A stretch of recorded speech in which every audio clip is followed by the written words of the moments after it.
बच्चों, कैसे हो आप सब? उम्मीद करो सब अच्छे होंगे, स्वस्थ होंगे। तो बच्चों, आज हम लोग हिंदी लिटरेचर का पार्ट 4 पढ़ने जा रहे हैं। तो आप सभी अपना हिंदी लिटरेचर का बुक निकालिए और पार्ट 4 देखिए। तो पार्ट 4 में क्या है? वाणी की चतुराई। वाणी का अर्थ क्या होता है? बोली। तो इस पार्ट में हम लोग पढ़ेंगे वाणी की चतुराई। पेज नंबर है 17। बहुत समय पहले एक राजा था। उसके पास एक हाथी था। तो राजा के पास क्या था? एक हाथी था। वह हाथी बहुत वृद्ध था। वह जो हाथी तो बहुत ही बूढ़ा हो चुका था। एक दिन वह बीमार पड़ गया, जिसको देखकर राजा चिंतित हो उठा। तो एक दिन क्या होता है, जो वृद्ध हाथी यानी जो बूढ़ा हाथी रहता है वो बीमार पड़ जाता है, जिसके कारण राजा बहुत ही चिंतित हो जाता है। काफी इलाज करने के बाद भी हाथी ठीक ना हो सका और एक दिन मरने की दशा में आ गया। तो जो बूढ़ा हाथी था उसका बहुत इलाज हुआ, उसके बावजूद भी वह ठीक नहीं हुआ और वह अंत में मरने की दशा में आ जाता है। राजा ने वह मरने योग्य बूढ़ा हाथी एक गांव में भेज दिया और साथ ही गांव वालों को यह आदेश भी दे दिया कि उसके स्वास्थ्य का पूरा ध्यान रखा जाए। तो अंत में राजा क्या करता है, उस वृद्ध हाथी को एक गांव में भेज देता है और गांव वालों को यह आदेश देता है कि ये जो हाथी है उसका पूरा ध्यान रखा जाए। साथ ही साथ उस वृद्ध बीमार हाथी के स्वास्थ्य की खबर मुझे रोजाना दी जाए। और क्या आदेश देता है कि उसका जो स्वास्थ्य है उसकी खबर मुझे हर दिन मिलनी चाहिए। जो भी ग्रामवासी उस हाथी के मरने की सूचना मुझको देगा, उसको तत्काल मृत्यु दंड दे दिया जाएगा। और राजा ने क्या कहा, ग्रामवासी में से कोई भी यदि मुझे उसके मरने की सूचना देगा, तो जो भी सूचना देगा उसका उसी समय प्राण ले लिया जाएगा। राजा की ऐसी विचित्र आज्ञा सुनकर गांव वालों में खलबली मच गई। अब सभी गांव वाले डर गए कि कौन अपना प्राण गंवाना चाहेगा। तो सब क्या करते हैं, सब डर जाते हैं। पूरे गांव में इस विचित्र आज्ञा से भय व्याप्त हो गया। राजा की आज्ञा का पालन करना जरूरी था। पूरा गांव उस हाथी के स्वास्थ्य का ध्यान रखने लगा। तो सभी क्या करते हैं, सभी डर जाते हैं और वे सुबह शाम नहीं देखते हुए भी उस हाथी का ध्यान रखने लगते हैं। क्यों? क्योंकि यदि वह हाथी मर जाता और उनमें से कोई भी खबर ये राजा को देने जाता, तो राजा उसी वक्त उसका प्राण क्या करता, ले लेता। ठीक है। तो वे लोग क्या करते हैं, दिन रात एक एक करके उस हाथी का ध्यान रखने लगते हैं, उसका ख्याल रखते हैं। कोई भी ग्रामवासी मौत के मुंह में नहीं जाना चाहता था। सभी को अपना प्राण बहुत ही प्यारा होता है, इसलिए जो भी ग्रामवासी थे वे लोग क्या नहीं चाहते थे, वो लोग मौत के मुंह में नहीं जाना चाहते थे, अर्थात वे अपना प्राण नहीं गंवाना चाहते थे। और वे इस हाथी का यत्न पूर्वक पालन पोषण करके उसके प्राण बचाने में लग गए। गांव वालों ने हाथी को बचाने के लिए अपना खून पसीना एक कर दिया। क्या रात क्या दिन उन्होंने कुछ नहीं देखा। बारी बारी से अपना अधिकांश समय हाथी की सेवा में गुजारने लगे। तो जो ग्रामवासी थे उनका जो मुख्य काम क्या था, उस हाथी का देखभाल करना। वे चाहते थे कि हाथी जल्दी क्या हो जाए, ठीक हो जाए। तभी वह हाथी एक दिन मर ही गया। इस पर गांव के निवासी मृत्यु दंड के मारे थर-थर कांपने लगे। तो अंत में क्या होता है, वो हाथी मर जाता है और जिसके कारण जो गांव वाले होते हैं कांपने लगते हैं और वे सोचने लगते हैं कि हम में से कौन जाएगा राजा को यह खबर देने। क्यों?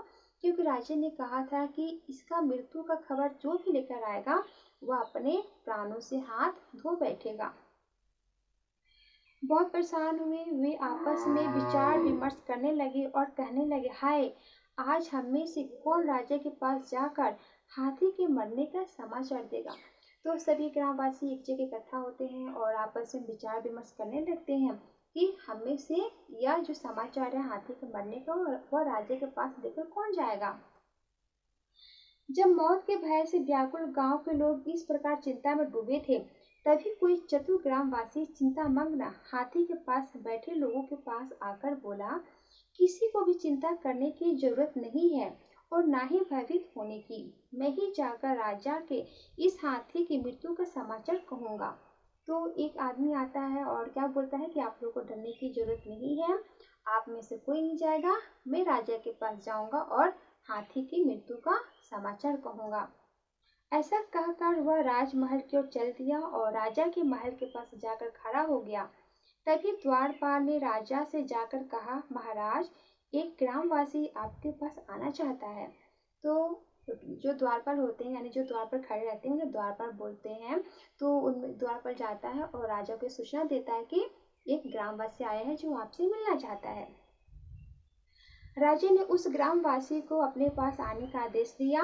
वह ग्रामवासी राजा के पास जाकर बोला, महाराज, आज हाथी न बैठता है, न खड़ा होता है, न खाता है, न जल पीता है, न सांस लेता है, न ही सांस छोड़ता है, और ज्यादा क्या कहूँ, वह एक जीवित प्राणी की तरह आचरण नहीं कर रहा है।